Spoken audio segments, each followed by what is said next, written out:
ভালোটা তো শুনলেন, এবার জানতে হবে যে কন্যা লগ্ন কন্যা রাশির ক্ষেত্রে আমাদের 2024-এ কি কি সাবধানতা অবলম্বন করতে হবে, কি কি সমস্যা আসবে। এই ভিডিওর আগে আমি কিন্তু কি কি ভালো হতে পারে বিস্তারিত আলোচনা করলেও এই ভিডিওতে আলোচনা করব কি কি সমস্যা আসবে। এটা কিন্তু জেনে রাখা খুব জরুরি এবং সেই বিষয়টাকে জানানোর জন্যই আমি এখানে একটা ডায়াগ্রাম আপনাদের সামনে দেখাচ্ছি এবং এই ডায়াগ্রামটায় প্রত্যেকটি গ্রহের সূক্ষ্মাতি সূক্ষ্মত্ব অবস্থান 2024-এ কেমন কোন গ্রহ কোথায় থাকবে সমস্ত ডিটেলে দেওয়া হয়েছে। শুধু হাওয়ায় কথা নয়, আমি এখানে কিন্তু বিস্তারিতভাবে পর্যালোচনা করেই আপনাদের জানাবো কোন বিষয়টা কখন হবে এবং টানা খারাপ যেতে পারে না, টানা ভালো যেতে পারে না, তাই কখন কখন বিষয়গুলো সমস্যায় পড়বেন সেটা অবশ্যই এক এক করে বলে দিই। প্রথম হরোস্কোপটার দিকে তাকালে আমরা যে গ্রহ অবস্থানগুলো দেখতে পাচ্ছি তার মধ্যে নেগেটিভ পয়েন্টটা যদি আমরা খুঁজে বের করি, বর্তমান সময়ের পরিপ্রেক্ষিতে অবশ্যই বলবো বৃহস্পতির বক্রতা প্রাপ্তি। বৃহস্পতির বক্রতা প্রাপ্তি অবশ্যই কিন্তু 11ই মার্চ অব্দি চলছে 2024-এর, এবং এই 11ই মার্চ অব্দি সময়টা বৃহস্পতি আপনাদের কর্মভাবে বকরি এবং বৃহস্পতি আপনাদের ব্যবসা এবং দাম্পত্য অধিপতি। তো বৃহস্পতি বকরি থাকার জন্য যে বিষয়গুলো আপনাদের সমস্যা ফেস করতে হবে, কর্মক্ষেত্রে যেটা যেরকম ভাবে চাইছেন সেটা হচ্ছে না, অফিসের বস আপনার অথরিটি এদের সঙ্গে মতবিরোধ কিছু বিষয় থাকতে পারে এবং স্পেশালি কন্যা লগ্ন যাদের তাদের ক্ষেত্রে কিন্তু দাম্পত্য অশান্তি কিছুটা কিন্তু বাড়তে পারে এবং দাম্পত্য ক্ষেত্রে আগে থেকে কোর্ট কাছারি বিষয় বা কোনো ম্যাটার চললে সেগুলো কিন্তু কিছুটা আপনার ক্ষেত্রে পীড়াদায়ক হবে এবং সব থেকে বড় কথা ব্যবসার ক্ষেত্রে উল্টোপাল্টা সিদ্ধান্ত কিছু সমস্যায় ফেলতে পারে। যারা হঠাৎ করে কোনো জব চেঞ্জ করতে চাইছেন আগে পিছে না ভেবে যদি করেন সেটা কিন্তু পরবর্তী সময় আপনার ক্ষেত্রে বহু বিবিধ সমস্যা ডেকে আনতে পারে। এই ক্ষেত্রে অবশ্যই আপনাকে কিন্তু খুব ভেবেচিন্তে যে কোনো ডিসিশনে আসা দরকার। তাড়াহুড়ো করলে সিদ্ধান্তগুলো কিন্তু সমস্যার মধ্যে থাকার একটা প্রবণতা হরোস্কোপে বেশি থাকছে। বৃহস্পতি আপনাদের চতুর্থপতি অর্থাৎ গৃহবাড়ি বাস্তুর অধিপতি। তো বৃহস্পতি তুঙ্গস্থ হওয়ার আগে বৃহস্পতি বকরি থাকছে, যেহেতু 11ই মার্চ অব্দি বাড়ি গাড়ি কেনাকাটির ক্ষেত্রে কিছু ভুল সিদ্ধান্ত হয়ে যাওয়ার সম্ভাবনা বেশি থাকছে এবং বৃহস্পতি বকরি থাকার জন্য আপনার ক্ষেত্রে সিভিল মামলা কিছু চললে এই বিষয়টা অবশ্যই খেয়াল রাখতে হবে।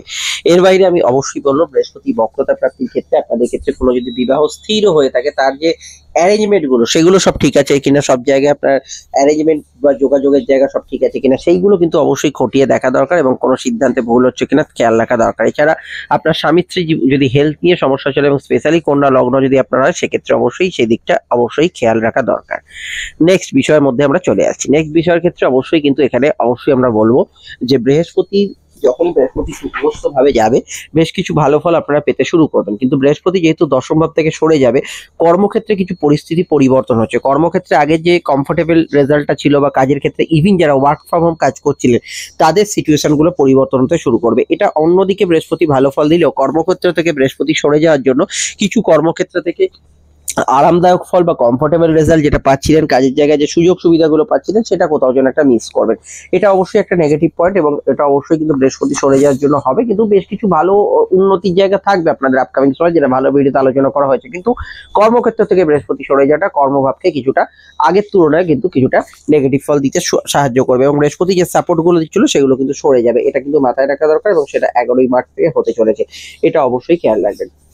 পরবর্তী নেগেটিভ পয়েন্ট, বর্তমানে কেতু দ্বাদশে অবস্থান করছে এবং কেতু দ্বাদশে অবস্থান করার জন্য মেডিকেলি আপনাদের লোয়ার অর্গান ডিজিজ, কিছুটা গাইনি সমস্যা, এগুলো বিষয়ে খেয়াল রাখবেন। কেতু বেড প্রেসারে কিছুটা বাধা দেয়, এটাও কিন্তু সমস্যা কিছুটা ক্রিয়েট করছে। কন্যার ক্ষেত্রে অবশ্যই স্নায়বিক কিছু রোগ, এই বিষয়টা অবশ্যই খেয়াল রাখবেন। বিদেশ যাত্রার ক্ষেত্রে কিছু কাজকর্ম আটকে যাওয়া বা বিদেশি কাজকর্মে কিছু ডিসস্যাটিসফ্যাকশন আসা, অলরেডি যারা দেশের বাইরে আছে সেই অনুযায়ী কিছু ভালো ফল পেতে বাধা দিচ্ছে কেতু। এই জায়গাটা কিন্তু আগামী অবশ্যই অক্টোবর অব্দি থাকবে। অক্টোবরের পর বৃহস্পতি প্রবেশ করে এই জায়গাটা অনেকটা ভালো হবে, কিন্তু তার আগে অব্দি সময়টা এই জায়গাটা খেয়াল রাখবেন। নতুন কোনো বিদেশি কোনো কাজের খোঁজ খবর এলে বা অ্যাসাইনমেন্ট এলে আপনাকে খুব ভাবনা চিন্তা করে খুব পর্যালোচনা করে যে কোনো বিষয় এগোতে হবে। তাড়াহুড়ো করলে সেই বিষয়টা কিন্তু ভুলভ্রান্তি হতে পারে, এটা অবশ্যই খেয়াল রাখবেন। দূরের যে কোনো যাত্রা গমন ভ্রমণ এগুলো করার ক্ষেত্রে আপনাকে কিন্তু জন্মছক বিচার করে দশান্তদশা বিচার করে যে কোনো সিদ্ধান্ত নিতে হবে।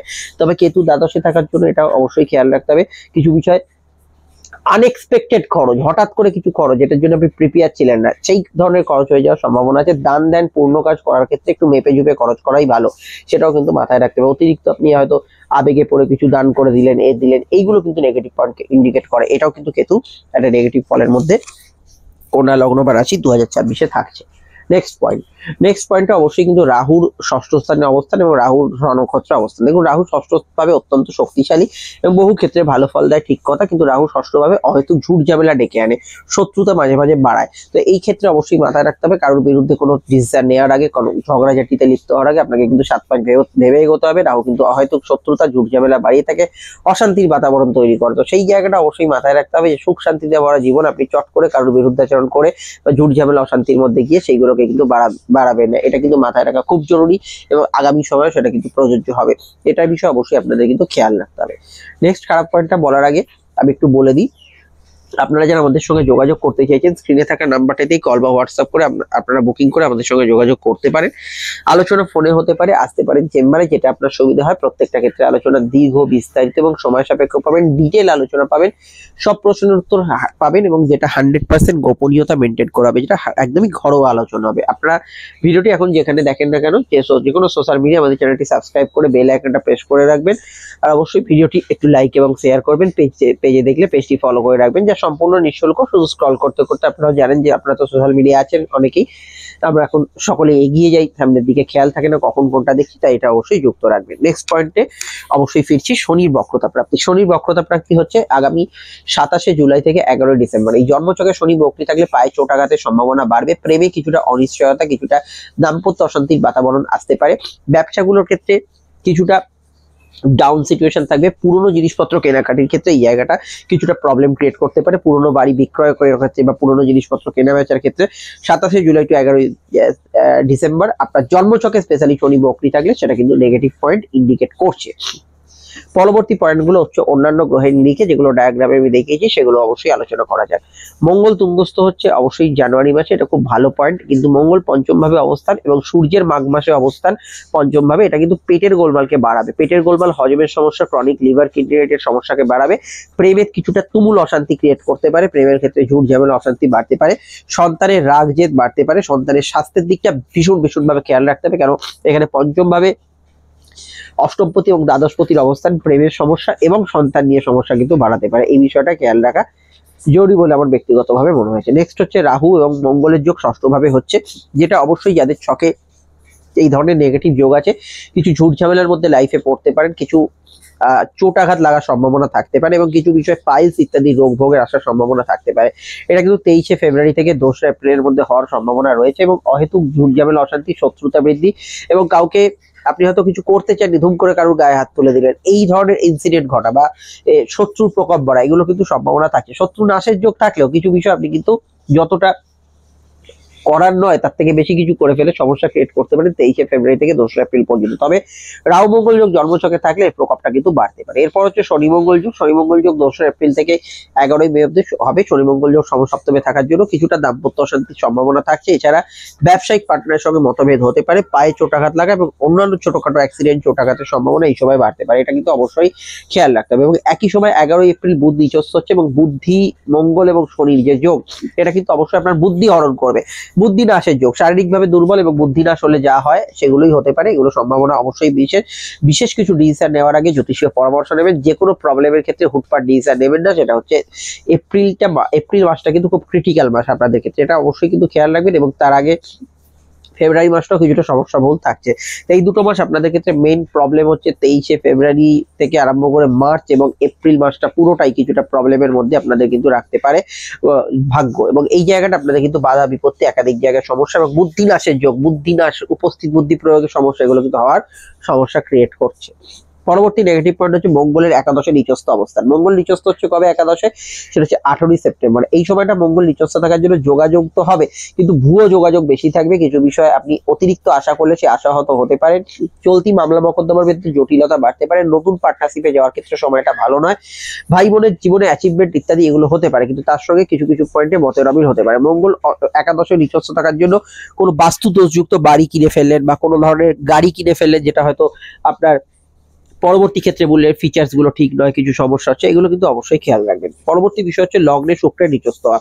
শুক্র বকরি থাকার জন্য দুবার নিচস্থ হবে, আগস্ট এবং নভেম্বর। এই সময়টা শুক্র নিচস্থ থাকার জন্য আপনাদের ক্ষেত্রে ভোগ সুখের চাহিদা বাড়বে, কিন্তু সেগুলো পূরণ হওয়ার ক্ষেত্রে বাধা হবে। তো একটা জিনিস খুব স্পষ্ট, আপনার যদি কোনো চাহিদা বেড়ে যায় এবং সেটা যদি হাতে না পান, যা হয় আর কি মানসিক স্তরে, সেই বিষয়টা অবশ্যই বেশি কাজ করবে আগস্ট এবং নভেম্বর মাসে। এই সময়টা ছাড়াও এই সময় কিন্তু অর্থ সেভিংস করার ক্ষেত্রে খুব ভেবেচিন্তে এগোতে হবে। গুরুজনদের হেলথের দিকটা অবশ্যই খেয়াল রাখবে। চোখের পেশেন্টদের ক্ষেত্রে অবশ্যই কিন্তু এই আগস্ট নভেম্বর এই সময়গুলো কিছুটা নেগেটিভ হতে পারে। সূর্য আপনাদের লগ্নে প্রবেশ করবে আশ্বিন মাসে, তো সেটা একটু মাইগ্রেন ইত্যাদি সমস্যা একটা বাড়াবে, যেটা এই সময় বর্তমানে চলছে। যে কোনো ভিডিওটা দেখছেন এবং 2025-এর কথা বলছি, 2024-এ সূর্য নিচস্থ হবে বাংলার কার্তিক মাসে, 2025-এও কার্তিক মাসে নিচস্থ হবে। তো এই কার্তিক মাসে যেহেতু সূর্য নিচস্থ হয় দ্বিতীয়ভাবে, সূর্য কিছুটা বাণী দোষ ক্রিয়েট করবে এবং সূর্য কিন্তু কিছুটা চোখের সমস্যা আনবে। কিছু বিষয় আপনার আত্মীয় স্বজনের সঙ্গে মতবিরোধ, তাদের হেলথ নিয়ে কিছু সমস্যা বাংলার কার্তিক মাসে হওয়ার কিন্তু সম্ভাবনা বা প্রকোপ এটা কিন্তু ভীষণভাবে বাড়ছে। এই বিষয়টা আপনাদের কিন্তু খেয়াল রাখা জরুরি এবং এটা কিন্তু কিছুটা নেগেটিভ পয়েন্টের মধ্যে থাকছে। এবং আমি এটা বলবো যে বাংলার বৈশাখ মাসে মঙ্গল এবং সূর্যের একটা যোগ অষ্টম স্থানে হচ্ছে, সেটা আপনাদের বেশ কিছু ভালো ফল দেবে, যেটা আমি ভালো ভিডিওতে বলেছি। কিন্তু সামান্য রাগ জেদকে প্রচন্ড বাড়াবে, অন্তর্মনে কিন্তু কিছুটা প্রতিশোধ স্পৃহা ক্রোধ এগুলো কিন্তু বাড়বে, একটু ইগোইস্টিক স্বভাব থাকবে, বাক্যকে নিয়ন্ত্রণ করা দরকার, এটা মাথায় রাখবেন। এই নেগেটিভ পয়েন্টগুলো একদম আমাদের টোটালি একদম রেজাল্ট দিচ্ছে। এবং আমি এটাও বলবো, বৃহস্পতি দ্বাদশ গোচর করবে 31শে অক্টোবর। এই 31শে অক্টোবরের আগে আপনাদের বিবাহ, আপনাদের দাম্পত্য এই বিষয়গুলো কোনো সেটেলমেন্ট বা ব্যবসার ক্ষেত্রে বড় ডিসিশন নেওয়া উচিত। 31শে অক্টোবর তো ডিসেম্বর বৃহস্পতি কেতু সংযোগ হবে, যেটা আপনার ক্ষেত্রে কিছু হেলথ ইস্যু, দাম্পত্য ক্ষেত্রে কিছু অশান্তি, ব্যবসার ক্ষেত্রে কিছু মন্দা ফল এগুলো কিন্তু দিতে পারে। 31শে অক্টোবর থেকে ডিসেম্বর অব্দি যে সময়টা থাকবে এটা কিন্তু ডিফিকাল্ট টাইম থাকবে ব্যবসা, দাম্পত্য এবং খরচপাতির ক্ষেত্রে। এবং স্পেশালি আপনার কিন্তু যোগাযোগে বাধা হতে পারে, এই বিষয়টা অবশ্যই খেয়াল রাখবেন। গুরুজনদের স্বাস্থ্যের দিকটা এবং স্বামী স্ত্রীর স্বাস্থ্যের দিকটা খেয়াল রাখবেন, পরিবারের নিকট কারো বিষয়টা খেয়াল রাখবেন, সম্পত্তির মামলা চললো এই দিকটা কিন্তু খেয়াল রাখা দরকার। এই হচ্ছে বছরের নিরিখে সময়ের ভিত্তিতে আলোচনা। এর পরের আলোচনাগুলো আরো 2024-এ চলবে, মতামতগুলো জানান, আমরা অবশ্যই সেই ভিত্তিতে আলোচনা করবো। এবং আপনারা কোন ধরনের ভিডিও দেখতে চাইছেন, যেমন আমি দেখুন স্ক্রিনে ফুটে উঠেছে মহাদশার ফল, প্রেমের ফল এবং অন্যান্য ভিডিওগুলি দেখে নেবেন। স্ক্রিনে ফুটে উঠছে ভালো ভিডিওটা ক্লিক করে দেখে নিন। সকলে ভালো থাকবেন, ভালো কাটুক 2024। নমস্কার।